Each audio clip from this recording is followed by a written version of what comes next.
Hello students. मेरा नाम है अरुण शर्मा और आप सभी का अरुण कोचिंग क्लासेस में बहुत बहुत स्वागत है। आज के इस लेक्चर में मैं आपको bank reconciliation statement in case of two banks accounts का क्वेश्चन करवाऊंगा। स्टूडेंट्स, जब आपके पास ऐसा क्वेश्चन हो जिसमें दो बैंक अकाउंट्स दो बैंक अकाउंट्स दिए गए हों, जैसे कि यहाँ पे लिखा गया है, Vikas Arora has a two bank account, current account number 1 और करंट अकाउंट नंबर 2। तो इस केस में आपको अलग अलग अलग अकाउंट, करंट अकाउंट नंबर के लिए अलग अलग बीआरएस को प्रिपेयर करना पड़ता है। मतलब आपको सेपरेट, दोनों बैंक अकाउंट के लिए सेपरेट बीआरएस को बनाना होगा। तो इसको बनाने का फॉर्मूला वही रहेगा कि अगर हमारा क्वेश्चन कैश बुक से शुरू होता है, जैसा कि यहाँ पे दिया गया है, देखिए कि from the following particulars relating to these accounts prepare a BRS, यानी कि bank reconciliation statements for both. तो बोथ, दोनों अकाउंट्स के लिए हम सेपरेट बीआरएस को बनाएंगे, मतलब सेपरेट फॉर्मेट हमको लगाना पड़ेगा दोनों अकाउंट्स के लिए, करंट अकाउंट नंबर 1 और करंट अकाउंट नंबर 2 के लिए। यहाँ हमारे पास कैश बुक का बैलेंस जो है वो दिया गया है। ठीक है, तो जैसे कि मैंने आपको बताया था, हमको किस पे ध्यान देना पड़ेगा, अब पासबुक पे ध्यान देना पड़ेगा। तो दोनों की पासबुक अलग अलग होगी, दोनों करंट अकाउंट्स की। तो आपको पता है कि जो इसकी क्रेडिट साइड होती है ना, जैसे कि मैंने आपको बताया है, जो पासबुक की जो क्रेडिट साइड है, ये मैंने पासबुक बनाई है करंट अकाउंट नंबर 1 के लिए। तो क्रेडिट साइड में अगर रिसीट वाली एंट्रीज आती हैं, इससे बैलेंस पासबुक का बढ़ता है। अगर पासबुक का बैलेंस बढ़ता है तो हम आइटम को ऐड कर देंगे, और अगर डाउन होता है, डेबिट होता है अकाउंट नंबर 1 या 2, तो माइनस कर देंगे। तो आइए देखते हैं क्वेश्चन को। सबसे पहले हम क्या लिखेंगे, balance as per cash book on 31 March 2018।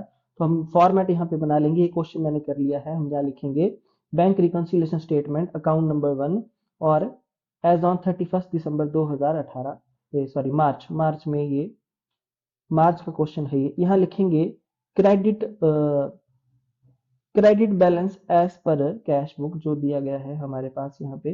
देखिए यहाँ लिखा गया है सीआर, यानी कि क्रेडिट बैलेंस है कैश बुक का, और ये अनफेवरेबल बैलेंस होता है, ओवरड्राफ्ट बैलेंस माना जाता है। तो इसको माइनस वाले कॉलम में हम लिखेंगे यहाँ पे। उसके बाद अकाउंट नंबर 2 का डेबिट बैलेंस दिया गया है, तो हम लिखेंगे, अलग बीआरएस बनानी पड़ेगी हमको इसके लिए, अलग स्टेटमेंट। यहाँ पे हम लिखेंगे BRS account number 2 as on 31 March 2018। ये डेबिट बैलेंस दिया गया है स्टूडेंट्स, आप देख सकते हैं क्वेश्चन में डेबिट डीआर लिखा गया है। तो इसको प्लस वाले कॉलम में लिखेंगे हम, जो कि फेवरेबल बैलेंस होता है कैश बुक का। अब हम क्वेश्चन को करना शुरू करते हैं। तो जैसा कि मैंने आपको बताया, कैश बुक से क्वेश्चन शुरू हो रहा है, कैश बुक के बैलेंस से, तो पासबुक पे ध्यान देंगे। तो विकास अरोड़ा ने डिपॉजिट किया है चेक 11,356 रुपए का अकाउंट नंबर 2 के लिए, देखिए, और बैंक ने गलती से क्रेडिट कर दिया अकाउंट नंबर 1 को। तो देख सकते हैं आप, मतलब अकाउंट नंबर 1 में डिपॉजिट की एंट्री, यानी कि क्रेडिट साइड में हो चुकी है, तो अकाउंट नंबर 1 का बैलेंस जो है वो बढ़ चुका है। इसका मतलब ये है पासबुक का बैलेंस बढ़ गया है अकाउंट नंबर 1 का। तो अकाउंट नंबर 1 के लिए जो हमने बीआरएस बनाई है, वहां ये आइटम ऐड हो जाएगी। आप समझ रहे हैं मेरी बात को, कि अकाउंट नंबर 1 का बैलेंस बढ़ गया है क्योंकि गलती से ये क्रेडिट कर दिया अकाउंट नंबर 1 में ये चेक। तो अकाउंट नंबर 1 की जो बीआरएस है, वहां ये आइटम ऐड हो जाएगी। हम लिखेंगे चेक इशू, हम लिखेंगे check deposited but wrongly entered in account number 1। तो ये आइटम ऐड हो जाएगी क्योंकि चेक जो डिपॉजिट किया था वो किया गया था अकाउंट नंबर 2 के लिए, पर गलती से बैंक ने अकाउंट नंबर 1 में उसको एंटर कर दिया। अकाउंट नंबर 1 का बैंक बैलेंस बढ़ गया, पासबुक का बैलेंस बढ़ गया, इसलिए अकाउंट नंबर 1 की जो बीआरएस है, वहां ये आइटम ऐड हो जाएगी। और स्टूडेंट्स, जैसा कि हम देख सकते हैं कि चेक जो है वो 11,356 रुपए का, वो तो अकाउंट नंबर 2 के लिए था, पर वो तो अकाउंट नंबर 2 में बैंक की जो पासबुक है, वहां वो एंटर हुआ ही नहीं, मतलब बैंक वालों ने अकाउंट नंबर 2 में इसको एंटर किया ही नहीं है, इसलिए इसका बैलेंस डाउन है। तो पासबुक का बैलेंस डाउन है अकाउंट नंबर 2 के लिए, इसलिए अकाउंट नंबर 2 की जो बीआरएस है, वहां ये स्टेटमेंट हम क्या करेंगे, यहाँ पे हम इसको लेस करेंगे स्टूडेंट, हम इसको माइनस करेंगे, इसको लेस करेंगे। हम लिखेंगे less check deposited but wrongly entered in account number 1। तो यानी कि वो बैंक अकाउंट जो है हमारा, पासबुक की अकाउंट नंबर 2 में एंट्री एंटर नहीं हुई है, पासबुक का बैलेंस डाउन है, इसलिए इसको माइनस कर दिया हमने, 11,356 को माइनस वाले कॉलम में लिख दिया। नेक्स्ट उसके बाद थर्ड एंट्री है विकास अरोड़ा ने चेक को इशू किया 2666 का जो चेक है 28 मार्च को अकाउंट नंबर 1 के लिए, और ये जो चेक है वो पेमेंट के लिए प्रेजेंट हो चुका है 30 मार्च को, पर बैंक ने इसको गलती से डेबिट कहाँ किया है, अकाउंट नंबर 2 में। मतलब अकाउंट नंबर 2 की जो पासबुक है, ये वाली पासबुक, वो डेबिट साइड में एंट्री पास कर दी, तो उससे उसका बैलेंस कम हो गया। तो अकाउंट नंबर 2 के लिए बैलेंस जो है वो पासबुक का कम हो गया है, इसलिए अकाउंट नंबर 2 में ये आइटम लेस हो जाएगी। Check issued for account number 1 but wrongly debited in account number 2, तो पासबुक का बैलेंस कम हो गया है अकाउंट नंबर 2 का, तो इसको माइनस करेंगे और 1 में ये ऐड हो जाएगा स्टूडेंट, क्योंकि पासबुक का बैलेंस वहां पे इंक्रीज है, वो वहां एंटर हुआ ही नहीं। अकाउंट नंबर 1 में ये डेबिट साइड में गया ही नहीं, ये अकाउंट नंबर 2 की पासबुक में एंटर हुआ है डेबिट साइड में, इसलिए अकाउंट नंबर 2 में ये ऐड, यहाँ पे माइनस किया ही नहीं है, डेबिट नहीं हुआ है, इसलिए इसका बैलेंस बढ़ा हुआ है पासबुक की, जो अकाउंट नंबर 1 है उसका बैलेंस बढ़ा हुआ है पासबुक का, तो ये ऐड हो जाएगी। Check issued for account number 1 but wrongly debited in account number 2, तो ये अकाउंट नंबर 1 के लिए ऐड हो जाएगा क्योंकि इसका बैलेंस पासबुक का इंक्रीज है। उसके बाद नेक्स्ट जो ट्रांजैक्शन है, विकास अरोड़ा ने दो चेक थे 1976 और 2868 रुपीस के, वो अकाउंट नंबर 1 के लिए डिपॉजिट किए हैं, और एक चेक और है 49560 का, वो अकाउंट नंबर 2 के लिए जो है वो डिपॉजिट किया गया है चेक अकाउंट नंबर 2 में इतने अमाउंट का। ये सारे के सारे जो चेक हैं वो 5 अप्रैल को क्रेडिट किए गए हैं, मतलब ये मार्च तक क्रेडिट हुए ही नहीं है, यानी कि कैश बुक में तो इसकी एंट्री पास हो गई है सेपरेट सेपरेट, बट पासबुक में एंट्री 5 अप्रैल को पास हो रही है, यानी कि 31 मार्च तक ये क्रेडिट नहीं हुए हैं, तो ये पासबुक का बैलेंस तो है दोनों अकाउंट्स के लिए डाउन है, तो दोनों आइटम्स लेस हो जाएगी, दोनों अकाउंट के लिए हम लिखेंगे लेस।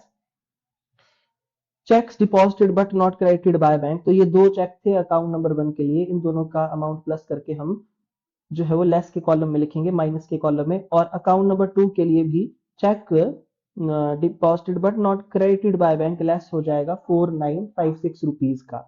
सो आई होप आपको समझ में आ गई होगी ये एंट्री कि इस तरीके से पास की गई है, जिस अकाउंट से रिलेटेड जो अमाउंट था वो वहां पे हमने लेस में लिख दिया, बैंक ने उसको क्रेडिट नहीं किया है। नेक्स्ट है कि जो bank had debited account number 1 50 rupees से अकाउंट नंबर 1 को डेबिट किया है, और अकाउंट नंबर 2 को 40 रुपीज से डेबिट किया है बैंक चार्जेस के लिए, तो डेबिट किया है अलग अलग अमाउंट से अलग अलग अकाउंट को, तो पासबुक का बैलेंस डाउन है, तो ये आइटम लेस हो जाएगी, less bank charges debited by bank, less bank charges debited by bank for account number 150 minus वाले कॉलम में, और अकाउंट नंबर 2 के लिए bank charges debited by bank 40 rupees से माइनस वाले कॉलम में ये लेस हो जाएगा।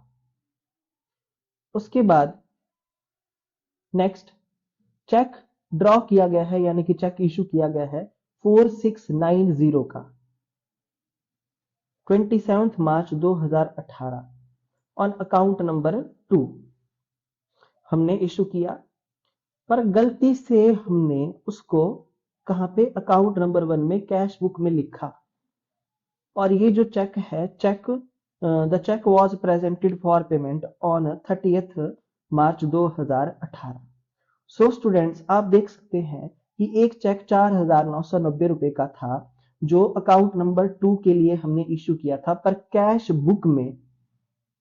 बुक में उसको गलती से हमने अकाउंट नंबर 1 में एंटर कर दिया है, तो ये जो एंट्री है ये अकाउंट नंबर 1 के लिए ऐड हो जाएगी, क्योंकि पासबुक का बैलेंस जो है वो बढ़ा हुआ है, इंक्रीज है स्टूडेंट्स, किसके लिए, अकाउंट नंबर 1 के लिए। वो मैं आपको समझाता हूं कैसे, कि यहाँ पे आप देख सकते हैं कि चेक इशू किसके लिए किया गया है, अकाउंट नंबर 2 के लिए, पर अब मैं आपको यहाँ पे समझाता हूँ, अकाउंट नंबर 2 के लिए चेक इशू किया गया तो वो क्रेडिट साइड में यहाँ पे हमको लिखना चाहिए था 2 के लिए, पर हमने क्या किया, रॉन्गली हमने अकाउंट नंबर 1 में लिख दिया कैश बुक में, यानी कि अकाउंट नंबर 1 में यह एंट्री पास की गई है स्टूडेंट्स।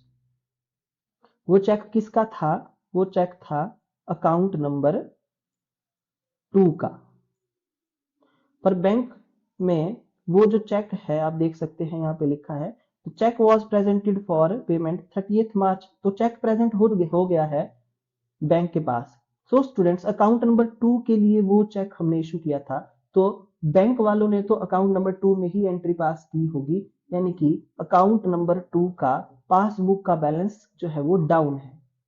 इसका मतलब ये है कि इसका बैलेंस डाउन है, किसका? अकाउंट नंबर 2 का। इसलिए अकाउंट नंबर 1 का जो बैलेंस है वो पासबुक का, वो तो बढ़ा हुआ बैलेंस माना जाएगा, क्योंकि चेक जो है वो अकाउंट नंबर 2 के लिए इशू किया गया था और बैंक में प्रेजेंट भी हो गया है, तो अकाउंट नंबर 2 में तो एंट्री पास हो चुकी है, पासबुक का बैलेंस डाउन है अकाउंट नंबर 2 के लिए।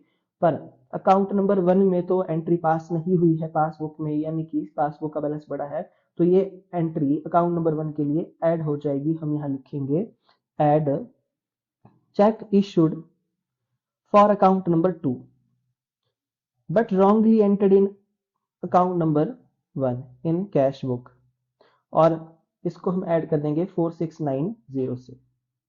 उसके बाद हम अकाउंट नंबर 2 के लिए जो हमने बीआरएस बनाई है वहां हम लिखेंगे check issued for account number 2 but wrongly debited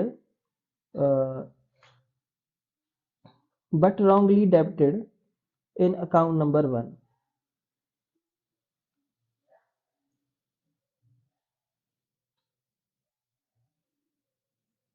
वो कैश बुक में हमने किया है,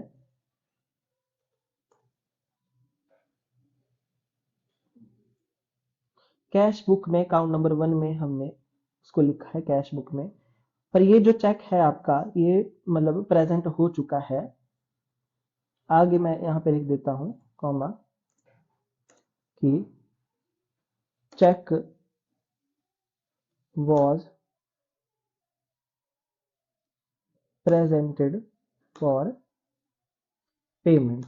जो चेक था वो पेमेंट के लिए प्रेजेंट था।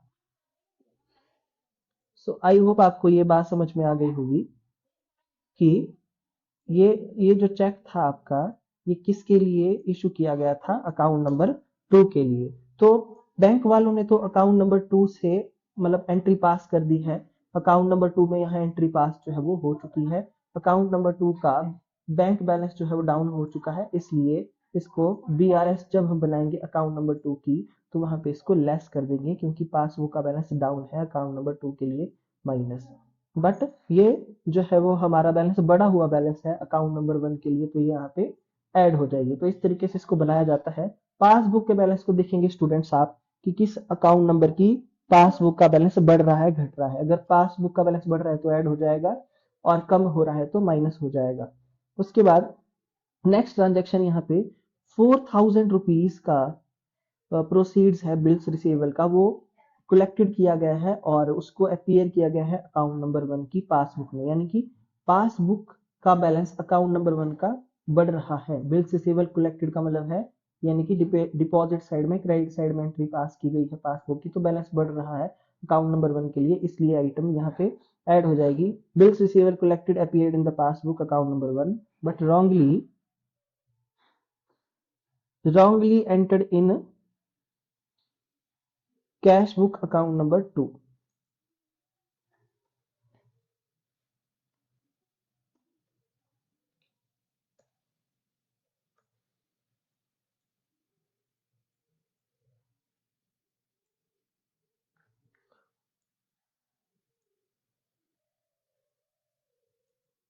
और यहाँ पे ये आइटम लेस हो जाएगी। एक बार मैं आपको फिर से बता देता हूँ, यहाँ पे लिखा गया है कि bills receivable collected appeared in the account number 1। हमने बिल्स रिसीवेबल कलेक्ट किया, जो भी प्रोसीड्स थी बिल्स रिसीवेबल की वो हमने कलेक्ट की है अकाउंट नंबर 1 के लिए, इसलिए पासबुक का बैलेंस जो है वो अकाउंट नंबर 1 के लिए बढ़ गया है, क्रेडिट साइड में एंट्री पास हो चुकी है इसकी। तो मतलब अकाउंट नंबर 1 की पासबुक का बैलेंस बढ़ गया है, तो इसको हम ऐड यहाँ पे ऐड कर देंगे। तो उसके बाद यहाँ लिखा गया है कि हमने इसको कैश बुक में लिख दिया अकाउंट नंबर 2 में। तो स्टूडेंट्स बोलने का मतलब ये है कि पासबुक का बैलेंस डाउन है किसके लिए? अकाउंट नंबर 2 के लिए। अकाउंट नंबर 2 के लिए पासबुक का बैलेंस डाउन है, तो वहां ये लेस हो जाएगी। हम लिखेंगे less bills receivable collected appeared in the passbook account number 1 but wrongly entered in cash book account number 2। तो अकाउंट नंबर 2 की कैश बुक का बैलेंस तो बढ़ा हुआ है, पर अकाउंट नंबर 2 की पासबुक का बैलेंस, अकाउंट नंबर 2 की पासबुक का बैलेंस डाउन है, पासबुक का बैलेंस डाउन है, इसलिए 4000 हमने यहाँ पे लेस कर दिया है। आप ध्यान से लेक्चर को सुनिए, आपको ये न्यूमेरिकल अपने आप समझ में आ जाएगा। सो स्टूडेंट्स, अब हम क्या करेंगे, हम देख रहे हैं यहाँ पे कि हमारी जो प्लस वाली साइड है वो ज्यादा है, तो उसका टोटल हमने कर दिया 22714। उसके बाद हम क्या करेंगे, यहाँ पर जो आइटम्स हमारे पास है 8642 प्लस 4844 प्लस 50, इन सब का हमने टोटल किया माइनस वाले आइटम का, और माइनस कर दिया 22714 प्लस वाले कॉलम के टोटल से। हमारे पास आंसर आ रहा है 9178। हमारी जो है वो प्लस वाली साइड ज्यादा है, इसलिए ये फेवरेबल सिचुएशन है। तो डेबिट बैलेंस और क्रेडिट बैलेंस और favourable balance of bank balance as per passbook, तो ये हमारा आंसर है। आप देख सकते हैं हमारा आंसर जो है वो क्या है, balance as per passbook credit balance 9178 rupees. तो ये हमारा आंसर जो है वो ठीक है। उसके बाद हम क्या करेंगे, हम देख सकते हैं कि हमारी कौन सी साइड ज्यादा है, माइनस वाली। तो इसका हमने टोटल किया, उसका टोटल आ रहा है 27710, और 27710 में से हमने 27710 में से हमने 2468 को माइनस किया, तो हमारे पास आंसर आ रहा है 25242। और हमारा आंसर क्या है, यहाँ पे हमारा आंसर है पासबुक का ओवरड्राफ्ट बैलेंस जो है वो अकाउंट नंबर 2 के लिए 25242। सो स्टूडेंट्स, ये माइनस वाला कॉलम ज्यादा है, इसका मतलब ये अनफेवरेबल जो है हमारा अनफेवरेबल बैलेंस है, यानी कि ओवरड्राफ्ट बैलेंस है ये। क्योंकि हमारी कौन सी साइड ज्यादा है, हमारी माइनस वाली साइड ज्यादा है और प्लस वाली साइड कम है, इसलिए अनफेवरेबल और डेबिट बैलेंस है as per passbook. Overdraft balance है 25242। तो ये हमारा क्वेश्चन जो है कंप्लीट हो चुका है। आई होप आपको ये क्वेश्चन जो है वो समझ में आ गया होगा। इस तरीके से ये क्वेश्चन जो है हमने करना था। इन केस अगर आपको कोई बात समझ में ना आई हो तो आप मुझसे कांटेक्ट कर सकते हैं। और ये इस चैप्टर का लास्ट क्वेश्चन था स्टूडेंट्स, और ये चैप्टर यहाँ पे खत्म होता है। Thank you so much.